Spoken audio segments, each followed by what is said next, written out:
I think a lot of people, and I'm guilty of it too, where you get, tunnel vision, you get your blinders on, and you don't see, what's going on. And then 50, 60 years pass by and you see that, you're off course or you're off track. And that's very dangerous to live like that. You don't want to have a life like that. What's the best way to avoid procrastination? Well, simple. You got to stop thinking about the work that you have to do, because then you'll want to keep procrastinating. Too many people focus on, okay, when should I do this? How should I do it more efficiently? No, forget all that. At first, what you have to do is only think about the thing you want. The end game result. There's an old saying, keep your eye on the prize. People misinterpret what that means. You got to take it literally. What's the prize? It has to be specific. There is no system. There is no passive income framework. There is no sure bet. There is no guaranteed return. There is lunch pail and hard hat, day in and day out, grinding and trying to bring value to the people that you're trying to sell something to. I'm not saying it's all about work. I'm saying whatever you value, go for it.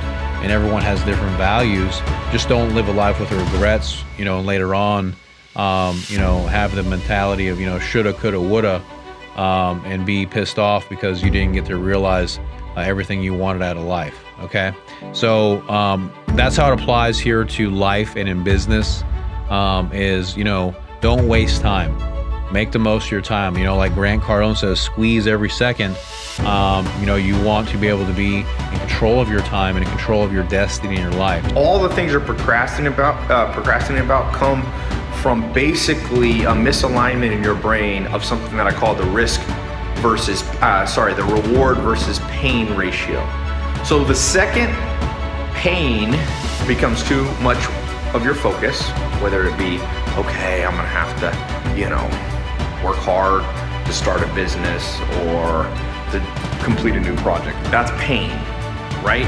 When you focus on pain, sure, you'll think about the reward. You want to get a raise, you want to start your own business, you want to have more freedom. But when the reward is not contemplated enough, if it's not visualized, then the pain gets too high. It's like a scale. Somebody asked me earlier today a question that led me to answering, most people don't act on what I'm talking about. So much of what I'm talking about is very based in patience. It's very based in grinding, work ethic work. I'm so not interested in anything short term, and I feel like everyone is attracted to the next big platform. The way I think about the world sits in decades, not in months. People act like there's so much time in the world that, that time's never going to run out.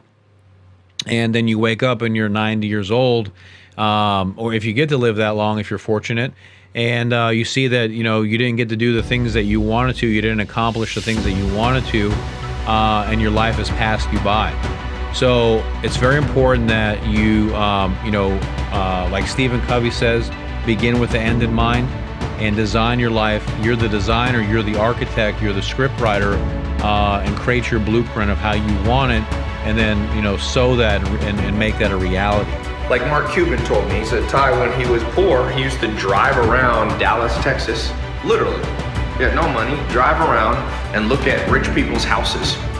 And so he could have very specific rewards in mind. He could be like, ooh, I want a pool like that, or ooh, I want to, whatever, this many square feet.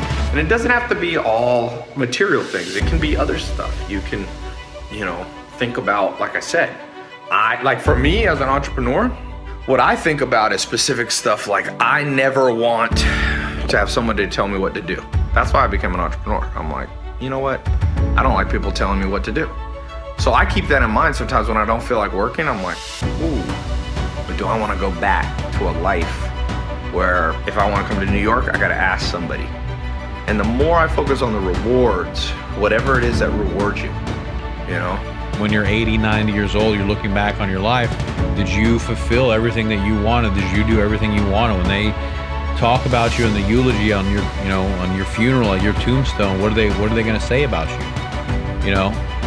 And so we are very, we're creatures of habit. and sometimes we create bad habits and it takes us down, the wrong path.